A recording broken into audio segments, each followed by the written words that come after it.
Hari Raya Idul Adha, waktu yang suci, waktu yang mestinya jadi lambang pengorbanan dan keikhlasan. Tapi tidak di desa ini, disinilah cerita tentang daging, keserakahan, dan seorang janda tua bernama Bu Ani dimulai.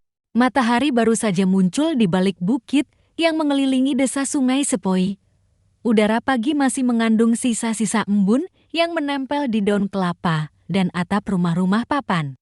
Burung-burung pipit berlompatan kecil di pagar bambu, menari-nari sambil mengeluarkan suara riang seolah mereka pun tahu bahwa Idul Adha sudah dekat.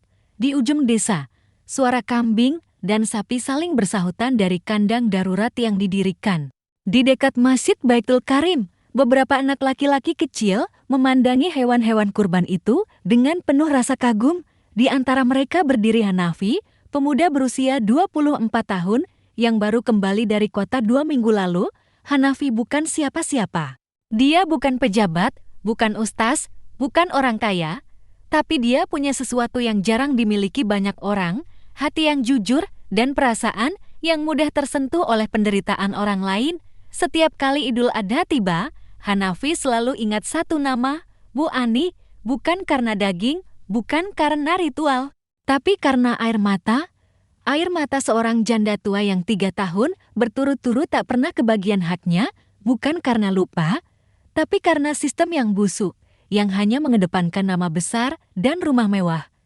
Pagi itu, Hanafi memanggul karung kecil berisi rumput segar dari kebun belakang. Ia berjalan menyusuri jalan setapak menuju kandang sapi kurban yang sedang dibersihkan para panitia. Setibanya di sana, ia disambut oleh Pak Raffi, panitia bagian pemeliharaan hewan. Pak Raffi, "Fwe, kamu datang pas banget. Sapi yang dari donatur Semarang baru diturunkan, besar sekali. Tapi kelihatan stres, tolong bantuin kasih makan dulu ya." Hanafi, "Siap, Pak. Ini saya bawa rumput segar dari kebun belakang." Hanafi mulai menyuapi sapi yang baru datang. Hewan itu mengibaskan ekornya pelan. Mata besar hitamnya menatap Hanafi, seolah ingin mengatakan sesuatu.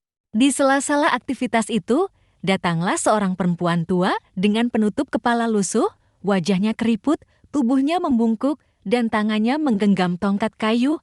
"Bu Ani, Bu Ani, ini kamu ya? Baru balik dari Pontianak, ya?"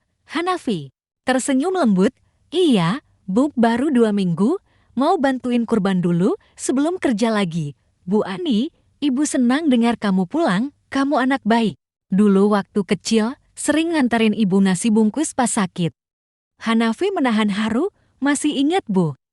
Saya pikir Ibu lupa." "Bu Ani, orang tua itu gak gampang lupa sama anak yang pernah baik." Bu Ani duduk pelan di bangku kayu yang dibuat dari sisa peti kayu sapi. Pandangannya lurus ke depan, menatap sapi-sapi besar yang berjajar. Tapi matanya tidak menatap sapi itu. Matanya menatap harapan-harapan yang ia tahu seringkali tak pernah sampai ke tangannya. Bu Ani, janda almarhum Pak Kadri, seorang tukang cukur langgananku waktu SD. Rumahnya di ujung kampung, berdinding rumbia, beratapkan singkaratan. 3 tahun lalu, aku dengar beliau tak kebagian jatah kurban. Katanya sudah ada daftar penerima dan beliau tidak masuk kriteria. Tapi aku tahu, kriteria itu cuma alasan. Karena yang kebagian malah yang rumahnya pakai AC, motornya 2, dan kulkasnya 3 pintu. Hari itu, Hanafi mengantarkan Bu Ani pulang. Rumah kecil yang ia tempati hampir roboh di bagian belakang. Atapnya bocor, di dalam hanya ada tikar, 1 rak kayu tua, dan tiko aluminium yang diletakkan di atas batu bata.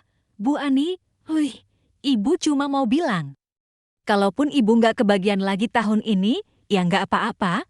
Mungkin rezeki Ibu bukan lewat daging, tapi lewat kamu, anak baik yang mau datang dan ngobrol sama Ibu pagi-pagi begini." Hanafi menunduk, suara berat, "Kalau tahun ini Ibu masih nggak kebagian, saya yang salah. Bun, saya yang akan datang langsung antar ke sini." Desa yang sibuk tapi hampa di sisi lain desa. Panitia sibuk mencatat daftar nama, menimbang berat sapi, dan menempel stiker kode kurban. Tapi di tengah kesibukan itu, ada yang kosong, kejujuran, Pak Mutar, Ketua panitia kurban, mondar-mandir di bawah tenda, pakaiannya rapi, rambutnya klimis, suaranya selalu tegas, tapi senyumnya tidak pernah sampai ke mata. Warga menyegani, tapi diam-diam tahu bahwa dia menyimpan sesuatu. Narator, di balik kertas dan stempel panitia, tersembunyi permainan kecil yang hanya diketahui segelintir orang. Sapi disumbang 10, tapi yang masuk laporan cuma 6, yang 4. Entah di mana, daging dibagi ke warga. Tapi sebagian terbaik dikirim ke rumah-rumah elit, bahkan restoran yang jadi donatur tetap, menjelang maghrib di musola. Kecil samping rumah Bu Ani, Hanafi duduk bersikir setelah salat. Wajahnya tenang, tapi pikirannya kalut. Ia membuka catatan kecil miliknya. Di dalamnya, daftar nama penyumbang sapi dari kota informasi yang ia terima lewat teman kuliahnya yang bekerja di LSM. Catatannya bertuliskan, 10 ekor sapi disumbang oleh 7 donatur dari kota sesuai distribusi, minimal 150. Warga miskin harusnya kebagian, tapi data panitia mencatat 6 ekor, 93 paket ada yang tak beres. Hanafi berbisik, Pak Mutar. Sebenarnya berapa yang Bapak simpan untuk Bapak sendiri? Di desa yang damai ini, kejujuran terkadang kalah oleh formalitas. Tapi kadang, Tuhan menggerakkan hati seseorang untuk memulai perubahan, dan perubahan itu dimulai dari niat Hanafi untuk menepati satu janji kecil, sebuah kantong daging untuk seorang ibu tua bernama Bu Ani. Hari berikutnya, aktivitas di Masjid Baitul Karim semakin sibuk. Satu persatu sapi berdatangan dengan truk dari berbagai arah. Di papan besar di samping masjid tertulis daftar penyumbang kurban, Had Burhan Jakarta 2 ekor. Ibu Laila Pontianak 1 ekor komunitas sedekah. Daging 4 ekor, CV Barokah Abadi 3 ekor, total 10 ekor sapi. Tapi saat Hanafi melihat ke halaman belakang, ia hanya menghitung 6 ekor sapi yang diturunkan. Kejanggalan pertama Hanafi berbisik pada Pak Raffi. Pak, kok cuma 6 sapi ya yang datang? Pak Raffi, lo iya ya? Harusnya 10. Tapi saya cuma dikasih daftar 6 sapi oleh Pak Mutar. Hanafi langsung merogoh sakunya dan membuka catatan kecilnya. Di sana tertulis jelas 10 nama penyumbang dengan jenis dan bobot sapi masing-masing. Ada sapi Bali, sapi Madura, bahkan 1 sapi limosin dari H. Burhan, tapi sapi limosin itu tak ada di lapangan. Ruang rapat panitia di dalam aula kecil masjid. Panitia berkumpul, Hanafi duduk di barisan belakang. Di depan berdiri Pak Mutar, ketua panitia, sambil memegang map merah tebal. Pak Mutar, Assalamualaikum.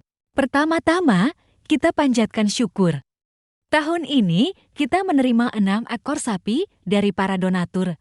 Alhamdulillah, tahun lalu cuma 4 ekor.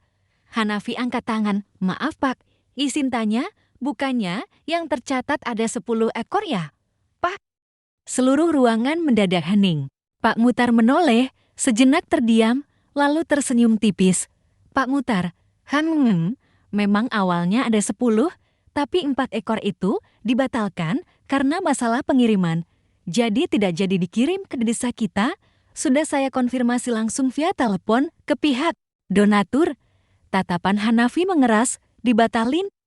Tapi kenapa teman saya dari komunitas sedekah daging bilang mereka sudah kirim dan terima bukti sampai?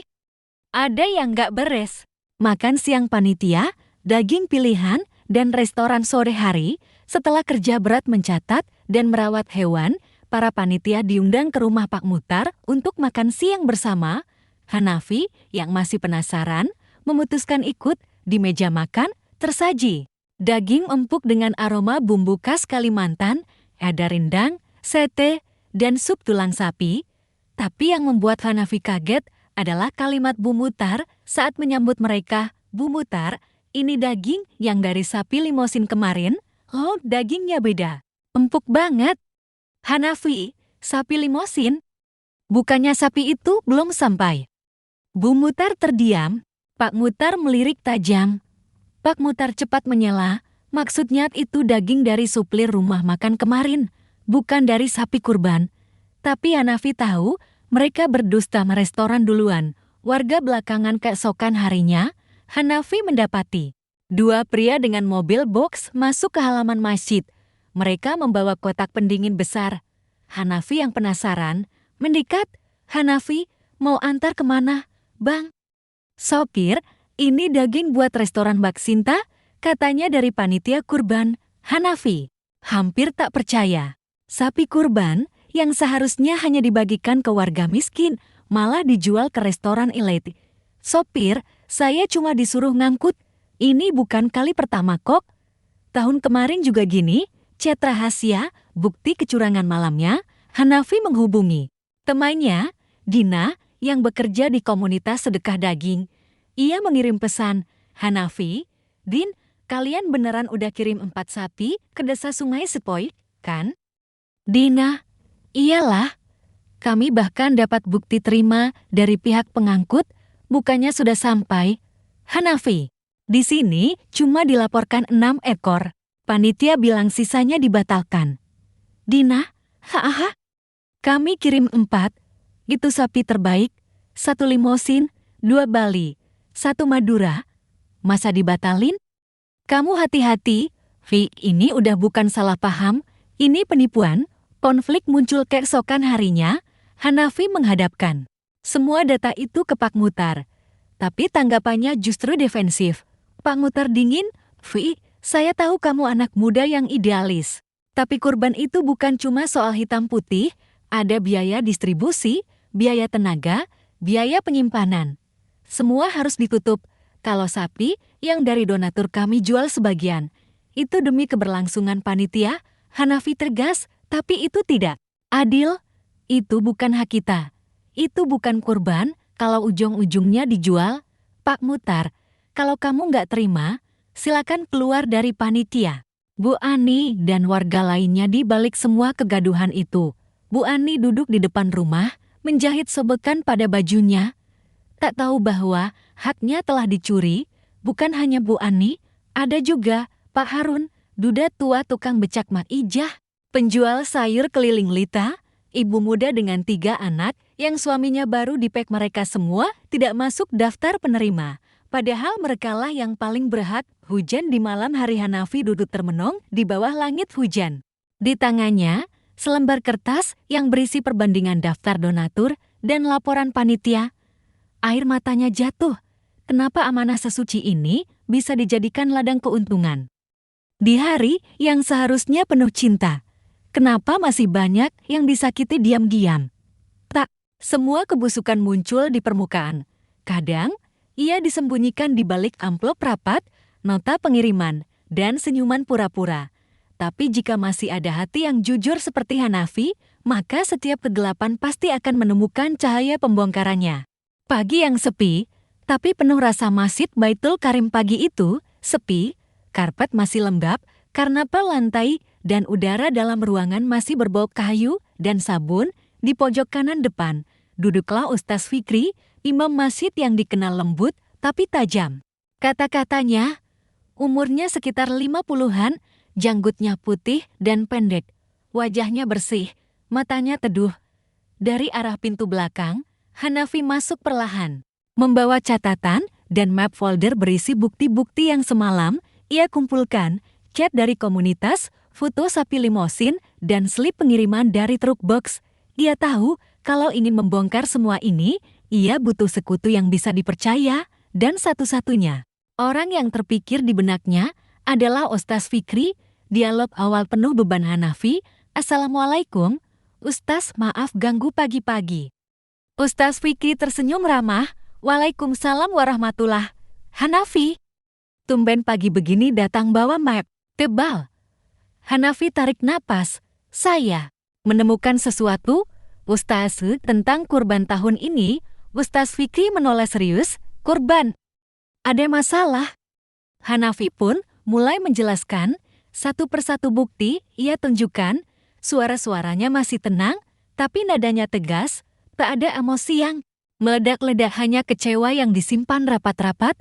Data yang tak bisa dibantah, bukti pengiriman 10 sapi, bukti foto sapi limosin, chat dari komunitas sedekah daging, foto kotak pendingin ke restoran, rekaman suara Bu Mutar, saat menyebut daging limasin Hanafi. Saya tahu ini berat, Ustaz, tapi saya nggak bisa diam. Bu Ani, Pak Harun, Mak Ijah. Mereka semua layak dapat. Tapi malah yang kaya, yang kenyang duluan, Ustaz Fikri, astagfirullah. Saya sudah curiga dari tahun lalu, Vi, tapi saya tak punya bukti, hanya bisik-bisik dari orang yang takut bicara, rencana. Awal, bukan konfrontasi, tapi dokumentasi Ustaz Fikri, kita nggak bisa sembarangan menyerang. Bisa dianggap fitnah. Tapi, kalau kita bisa kumpulkan data yang benar dan lengkap, maka kebenaran akan bicara sendiri. Hanafi, maksud Ustaz, kita kumpulin bukti pelan-pelan. Ustaz Fikri, iya, kita harus tahu kemana saja sapi itu pergi. Kita dokumentasi, rekam, catat, foto, jangan sekalipun memaki atau menuduh. Biarkan nanti warga yang menilai.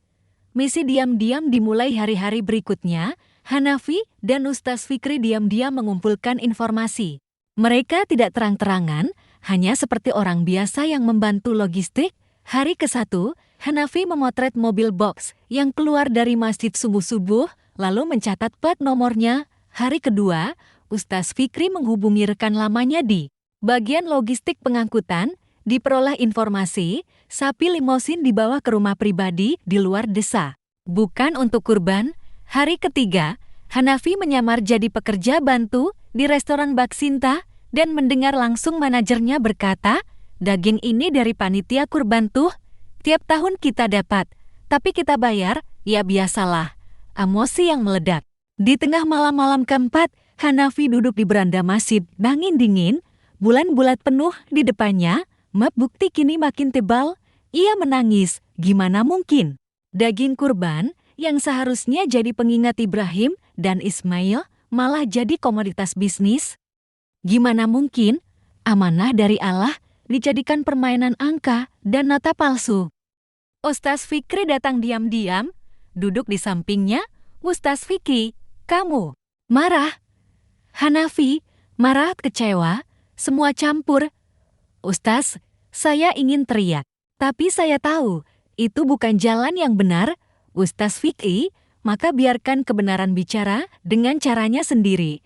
Allah tidak butuh kita membelanya dengan emosi tapi dengan akhlak dan bukti. Desakan makin kuat, beberapa panitia mulai curiga dengan gerak-gerik Hanafi dan Ustaz Fikri. Pak Mutar di pos logistik, si Hanafi kok mondar-mandir terus ya? Jangan-jangan mereka mulai menghapus beberapa data dari buku. Tapi sudah terlambat. Hanafi sudah fotokan semuanya. Bahkan video penyerahan daging ke restoran sudah ia rekam diam-diam dari motor. Kesepakatan rahasia bongkar saat khutbah Ustaz Fikri. Saya akan sampaikan semua ini saat khutbah Idul Adha. Tapi kamu harus kuat. Ini mungkin akan mengguncang banyak orang. Hanafi, saya siap. Ustaz, asal Bu Ani bisa tersenyum, itu cukup buat saya. Malam sebelum Idul Adha seluruh desa hening, tapi di hati Hanafi dan Ustaz Fikri, badai sedang berputar. Di rumahnya, Hanafi menulis surat. Ia tahu setelah semua ini terbongkar, mungkin ia akan dibenci sebagian orang. Tapi lebih baik dibenci karena jujur, daripada dicintai karena ikut diam dalam kesaliman. Terkadang, kebenaran tak datang lewat perang. Ia datang lewat keteguhan. Doa panjang dan bukti yang diam-diam dikumpulkan. Di malam menjelang kurban, 2 orang di desa kecil itu menyiapkan kurban mereka sendiri. Keberanian. Fajar menyingsing perlahan di desa Sungai Sepoi. Awan tipis berarak pelan di langit, seakan ikut menyembunyikan sesuatu yang akan terjadi hari ini Idul Adha. Tapi berbeda dari tahun-tahun sebelumnya, pagi ini terasa lebih berat. Hanafi mengenakan baju koko putih sederhana. Di saku dalam bajunya, ia menyimpan sebuah flash disk kecil berisi data, video, foto, dan bukti lengkap penyimpangan panitia kurban. Di sisi lain, Ustaz Fikri berdiri di ruang kecil masjid, memegang teks khutbah. Tapi bukan teks biasa. Itu khutbah paling penting dalam hidupnya. Narator, pagi ini, 2 lelaki biasa akan berbicara atas nama mereka yang tak bersuara. Pagi ini, suara Bu Ani, Mak Ijah, Pak Harun, dan banyak lainnya akan disampaikan lewat satu mimbar khutbah. Idul Adha.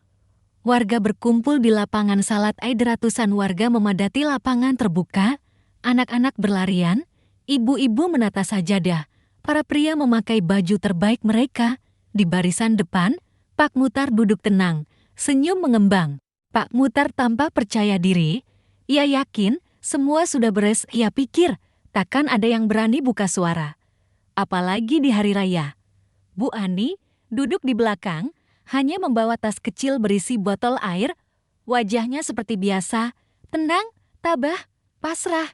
Salat Idul Adha dimulai imam membaca takbir. Suara menggema ke seluruh lapangan, suasana khidmat. Hanafi berdiri di barisan ketiga, matanya tertuju ke depan, ke arah mimbar khutbah. Setelah salam, semua duduk. Saat itulah, Ustaz Fikri berdiri, naik ke mimbar dengan langkah pelan.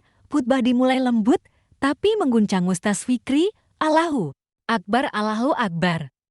Allahu Akbar. Walillahilham.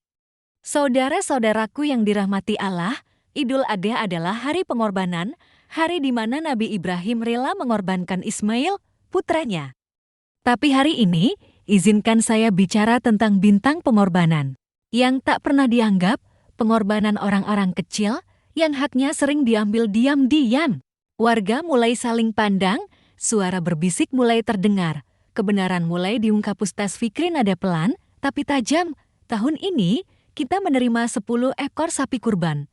Tapi hanya 6 yang dilaporkan, kemana 4 lainnya? Video ini akan menjawabnya, iya. Menoleh ke Hanafi, Hanafi berdiri, menyerahkan flash disk kepada anak remaja masjid yang bertugas di layar proyektor. Video diputar keheningan pecah gambar, demi gambar muncul, truk sapi limosin tiba malam hari. Sapi disembunyikan di gudang milik CV Barokah, kotak pendingin diangkut menuju restoran. Manajer restoran menyebut ini daging kurban. Bukti transfer uang ke rekening pribadi, semua terdiam. Wajah Pak Mutar mulai pucat, ia berdiri, hendak menyela. Tapi Ustaz Fikri mengangkat tangan. Ustaz Fikri, sabar, Pak, ini belum selesai. Bapak-bapak, ibu-ibu yang menerima daging kurban bukan Bu Ani, bukan Mak Ijah, bukan Pak Harun, tapi restoran, tapi rumah-rumah mewah. Apakah ini nilai dari kurban? Apakah ini yang Allah minta dari kita?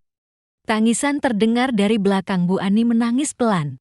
Air matanya jatuh tanpa suara. Di sebelahnya, Mak Ijah memeluknya.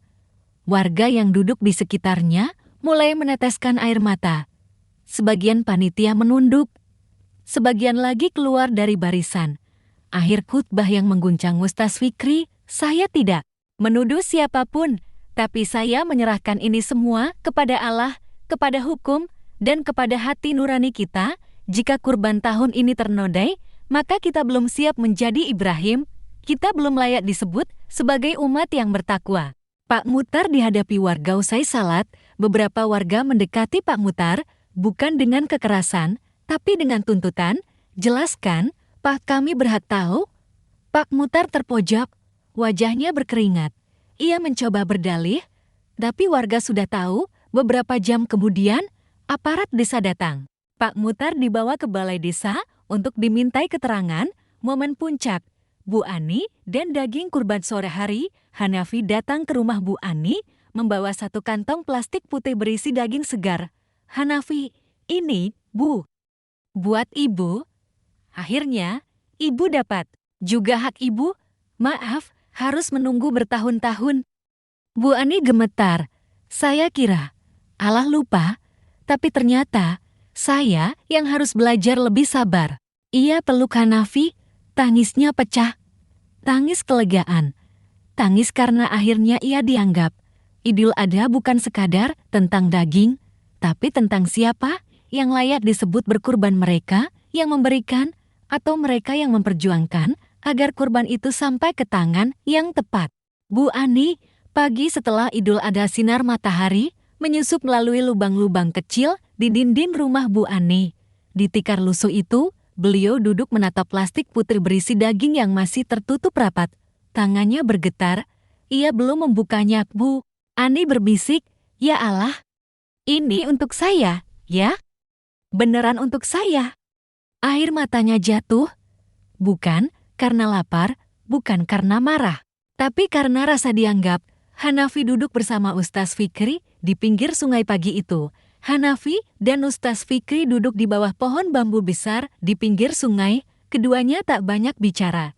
Yang terdengar hanya suara air dan angin yang melewati dedaunan. Hanafi, satu masalah selesai. Ustaz, tapi saya nggak tahu. Apa desa ini bakal berubah? Ustaz Fikri tersenyum. Perubahan nggak pernah datang dalam semalam. Tapi satu tindakan benar bisa jadi riak pertama dari ombak besar. Hanafi, saya cuma takut. Ustaz, takut dijauhi orang? Takut dianggap pengadu? Tukang ribut? Ustaz Fikri yang membela keadilan kadang harus jalan sendirian dulu. Tapi percayalah, Allah nggak pernah membiarkan mereka berjalan lama dalam sepi. Warga mulai bicara dan berani di warung kopi. Warga mulai berani saling bicara. Ternyata selama ini kita dibohongi. Kalau nggak ada Hanafi, mana mungkin? Ketahuan mulai tahun depan, kita harus kawal kurban sama-sama. Di balai desa, beberapa tokoh masyarakat berdiskusi tentang membentuk panitia baru yang melibatkan warga langsung, bukan hanya orang-orang lama yang duduk karena koneksi. Pak Mutar minta maaf di depan umum seminggu kemudian di aula masjid. Yang sama, di depan warga desa, Pak Mutar berdiri dan mengakui semuanya. Pak Mutar menunduk, saya hilaf. Saya terlalu jauh menyimpang. Saya tidak menyangka daging kurban bisa menjadi sumber dosa saya. Saya minta maaf, tak semua warga memaafkannya. Tapi ada yang mulai melembut. Ustaz Fikri, kita tidak membenarkan kesalahan, tapi kita juga tidak menutup pintu taubat. Jika beliau benar-benar ingin berubah, maka itu hak Allah untuk mengampuni. Distribusi daging baru kali ini tanpa penyelewengan kurban susulan datang dari komunitas luar desa yang mendengar cerita ini. Mereka mengirim 3 ekor sapi tambahan sebagai bentuk solidaritas, tapi kali ini distribusinya langsung ke rumah-rumah warga miskin, termasuk Maijah Pak Harun Lita dan ketiga anaknya, dan tentu saja Bu Ani masak daging untuk warga lain. Beberapa hari kemudian, Bu Ani memasak daging itu menjadi semur daging sederhana, tapi ia tak makan sendiri. Ia membagikan ke anak-anak tetangganya. Nih, nak, daging pertama dari Allah, bagi-bagi. Ia warga tersenyum melihatnya. Narator yang paling miskin, justru yang paling banyak memberi. Mungkin itulah kenapa Allah mencintai mereka lebih dulu. Hanafi diundang masuk ke balai desa. Kepala desa memanggil Hanafi. Kali ini bukan untuk ditegur, tapi untuk diberi tanggung jawab baru. Kades, kami butuh orang jujur untuk bantu atur zakat, kurban, dan sedekah ke depan. Hanafi, bersediakah kamu? Hanafi, saya bukan siapa-siapa, Pak. Tapi, kalau warga percaya, saya akan jaga amanah ini. Kurban bukan tentang menyembelih, tapi tentang memotong ego, kerakusan, dan kepalsuan, tentang menyerahkan yang terbaik kepada Allah, bukan menyisakan yang sisa untuk sesama. Dan kadang, seekor sapi bisa membuka jalan bagi sebuah revolusi kecil. Di sebuah desa bernama Sungai Sepoi, Bu Ani duduk di depan rumah, di tangannya mangkok kecil berisi semur daging, dan di sampingnya seekor kucing kampung menggong. Pelan, ia tersenyum.